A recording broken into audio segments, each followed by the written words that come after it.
We're here in Durban, South Africa right now. To my right, I have a very beautiful young lady that I know that each and every one of you are familiar with. Her name is Gabrielle Union. Hello, ma'am. How are you? I'm doing very, very good. We're here in South Africa, Durban. How you enjoying yourself? I am absolutely blown away by the talent here in KwaMashu, in the townships. You know, everyone always says, you say South Africa, they're like, oh, you went to Cape Town? Oh, you went to Sin City? Oh, you went to Joburg? What? No, you got to come to KwaMashu. This is where the talent is. This is where the heart is. This is where the family is. This is where the love is. You have to come. I've just been blown away tonight. Okay, we just finished watching this amazing program. What was it about this program that you saw? And you just spoke about that you're inspired. What was the magical spot for you in this program today? The dance, the music, the dance, the amazing acting. Literally, I was taking notes in my BlackBerry, taking notes about the script, taking notes about inflection, taking notes about the movement, the beats.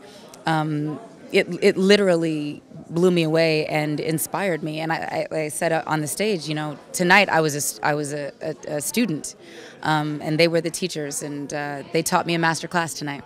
You've been a breast cancer awareness activist for quite a while, some time now, and I want to ask you, what do you think about this program or productions like this, and how do you feel that we can tie them in with regard to breast cancer awareness? Anytime you say it all in the same sentence, that's enough. Anytime you get people thinking about their breast health and those of their loved ones and getting people talking about it, whether that's through music or dance or the arts, we win. By any means necessary, we literally got to take it back to Malcolm X, by any means necessary, and this is what we did tonight. We combined an amazing show with a message, and people turned out, and hopefully they left informed, hopefully they left inspired, hopefully they left to have more conversations with their friends and families, about breast health and taking better care of themselves.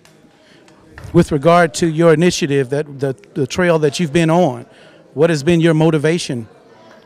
My motivation, unfortunately, it was just keeping my girlfriend alive and getting the word out about women of color and breast cancer, and the fact that when we get it, we're the least likely to get it, but when we get it, we're the most likely to die from it. We have the highest mortality rates. So it was initially just about getting out that message. But on June 16th of 2010, my friend Kristen Martinez died. And now I have a sense of urgency. I don't want any more deaths. She died, by her own words, because she was afraid of knowing the truth. And it's unacceptable. And I refuse to lose more people due to fear. You've been quite in tune to some of the behavior patterns of some people, some ladies that have breast cancer. What are some of the things that you believe that people should know, so that, in other words, what topic you want to touch on that that some people feel, a lot of women feel, but they think they're the only person that feels it. So what would you like to say so people out there can know they're not the only one? Yeah, there's so many issues here in KwaMashu that I relate to, whether that be sexual assault, whether that be low self-esteem, whether that be, teenage promiscuity, whether that be, breast cancer awareness. But it all comes back to fear, a fear of not being wanted or accepted or embraced or supported. A lot of breast cancer people who suffer from breast cancer would rather just not know. I've heard a lot of women say, I'd rather just drop dead.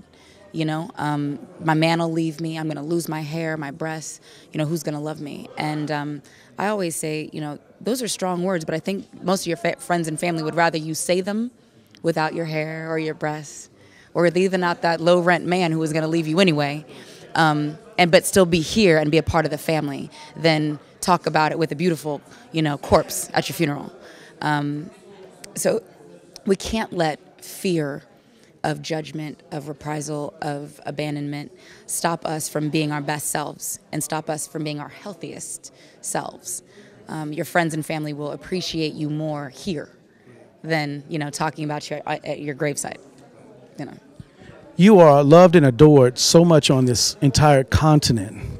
There's so many people that look at you and basically hang off of every word that you say. That is truly powerful. what would you like to say to people out there? What's the message that you would like to leave the folks?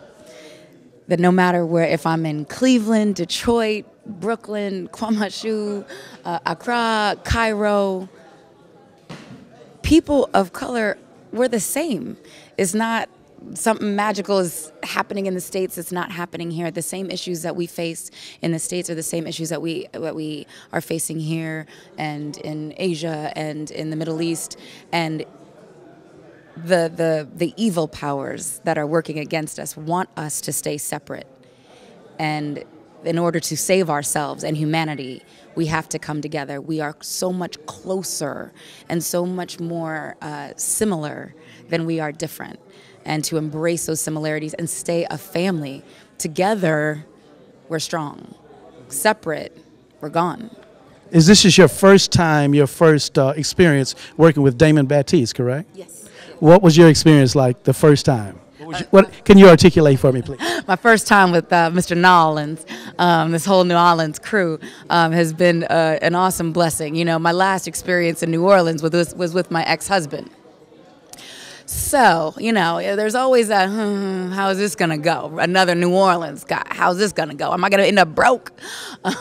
But actually, I ended up, the well got refilled. I was started off this trip tired, you know, fatigued, and y'all's energy just sort of refilled the well. So it's been an amazing experience with a number of awesome gentlemen from Louisiana, and I'm proud to say, you know, one monkey don't stop no show. So I've met a lot of great men who have made up for one bad apple.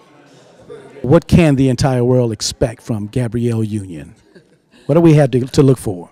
Look for a lot more humility, a lot more hard work, a lot more nose to the grindstone. I think I've been coasting for a minute, got a little comfortable, and now I'm back, and I'm back, and I'm hitting the streets, and I'm doing it with a lot more humility and hunger. And tonight I've been inspired to hit the ground running when I get back to the States. Actually, I think I might try to get an agent while I'm here, so I can try to secure some work, you know, in South Africa. So I have another reason to come back. Okay, ladies and gentlemen, we're here in Durban, South Africa, Gabrielle Union. Stay tuned.